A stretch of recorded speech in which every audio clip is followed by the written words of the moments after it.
Gue dapet cerita soal ada orang yang habis nerima uang dari tetangganya. Setelah dia dapetin uang itu, dia malah jadi tumbalnya.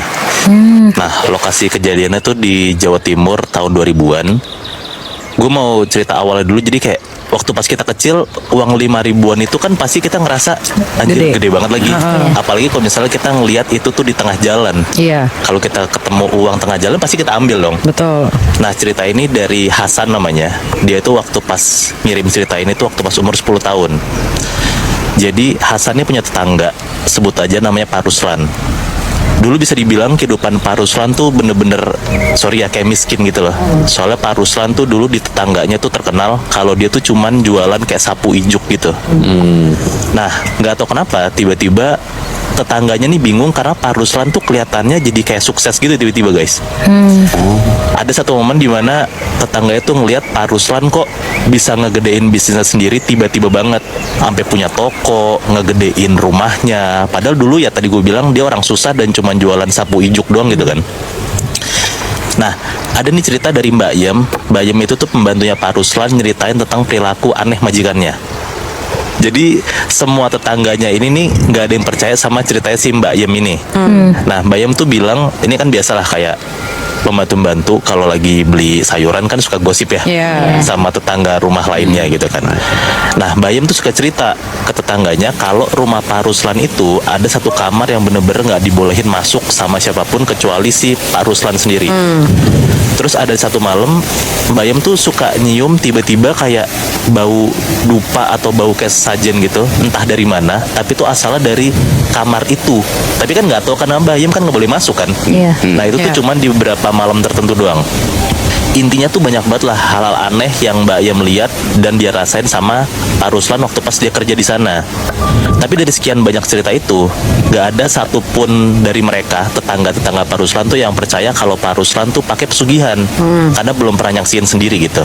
Nah, sampai beberapa tahun kemudian ada momen tepatnya waktu pas sore menjelang maghrib itu, Hasan yang tadi gue bilang yang ngirim cerita ini waktu pas 10 tahun itu, Hasan sama beberapa temannya lagi main kejar-kejaran gitulah di pelataran salah satu rumahnya temennya.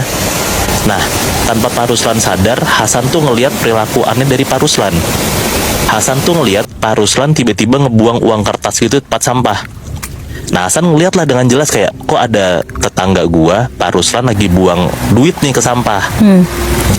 Nah, pas dilihat sama si Hasan, zaman dulu tuh gambarnya sasan Dorote gitu yang berarti uang 5 ribu.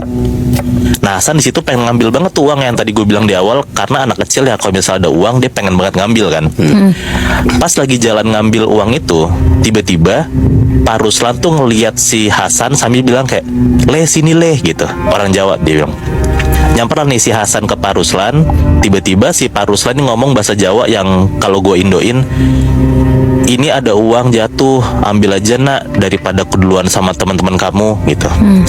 Nah, di situ Hasan tuh nggak bilang makasih, nggak bilang apa, dia langsung ngambil uang 5 ribunya terus cabut tuh, ninggalin Pak Ruslan lari gitu aja.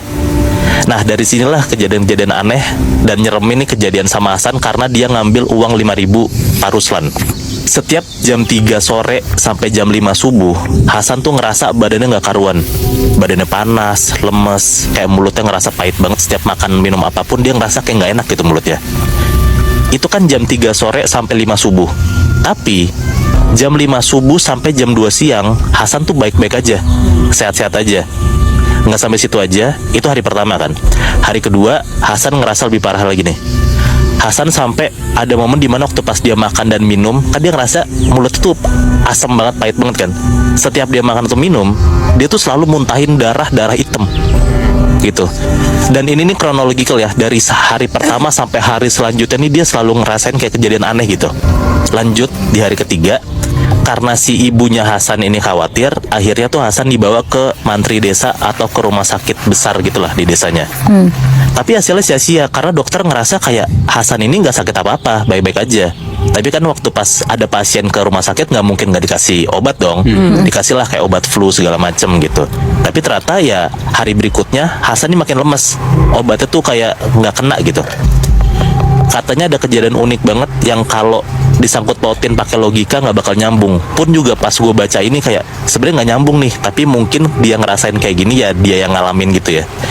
katanya ada satu malam pas Hasan mau tidur, dia itu tuh bisa ngelihat ada dua binatang kayak ngobrol gitu. Nah, dua binatang itu tuh cicak sama kecoa. Nah, pas gue baca kayak nggak masuk akal gitu kan. Cuman kayak kan kita nggak ngalamin nih. Benar-benar. Hasan denger banget kalau si cicak ini ketawa-tawa.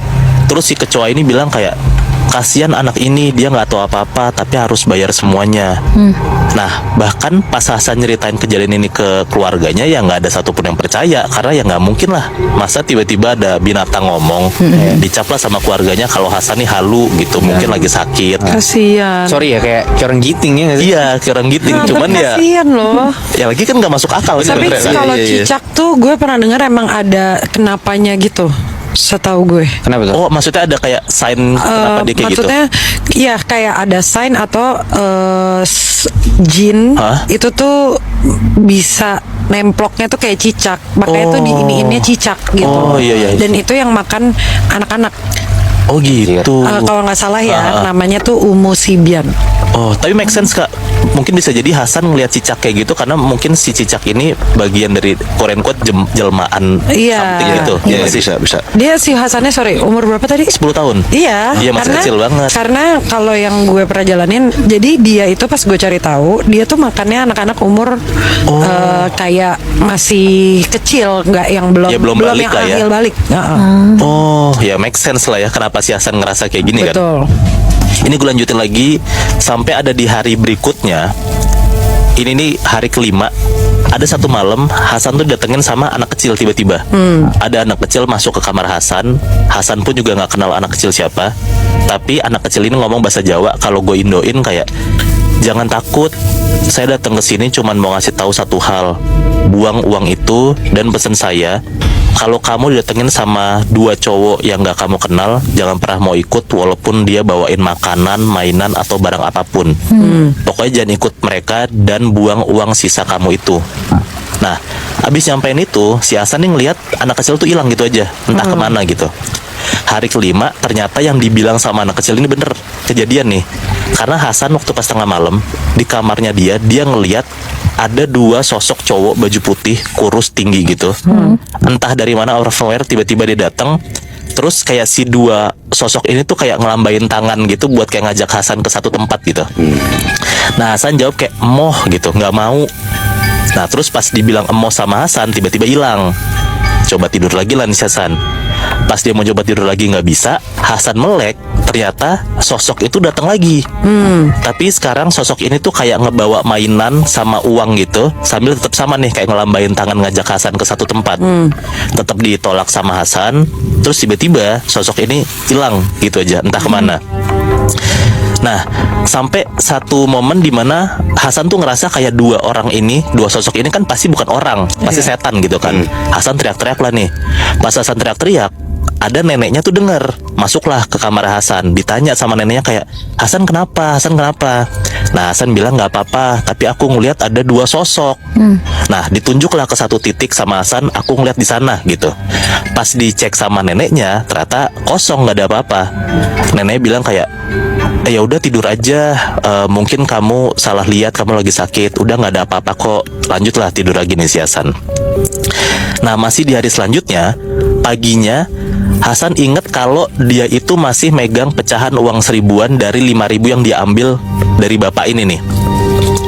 Nah, buru-burulah dia inget omongan si anak itu harus buang uangnya. Dia buang tuh sisa uang 1000 itu ke keluar jendela kamarnya. Nah, dan katanya dia itu kan ngebuang uang 1000-nya tuh pas pagi hari. Hasan denger pas banget dia buang uang itu, tiba-tiba ada temennya yang ngambil uangnya 1000-nya itu. Nah, itu paginya. Sorenya Hasan denger, dia dapat kabar kalau temen yang ambil uangnya itu ketabrak mobil pas lagi ngaji. Anjing. Nah, di situ tuh temannya Hasan koma 3 hari, dan pas dia sadar, anak kecil ini sadar, ternyata anak kecil tuh cacat, harus diamputasi karena tabrakannya tuh serius banget. Oh my god. Dan update terbarunya katanya beberapa tahun setelah kejadian itu, si Pak Ruslan ini akhirnya meninggal dengan kondisi yang chaos banget, nggak karuan gitu ya, mengenaskan. Tapi keluarganya dan tetangga-tetangganya nggak tahu kayak kenapa tiba-tiba si Pak Ruslan tuh meninggal. Gitu cerita yang gue dapat dari Hasan yang umur 10 tahun. Dia cuma ngambil uang 5.000 doang padahal di jalanan. Tapi ternyata dia bisa dibilang kayak mungkin bakal jadi tumbalnya itu ya. Untung nggak kejadian.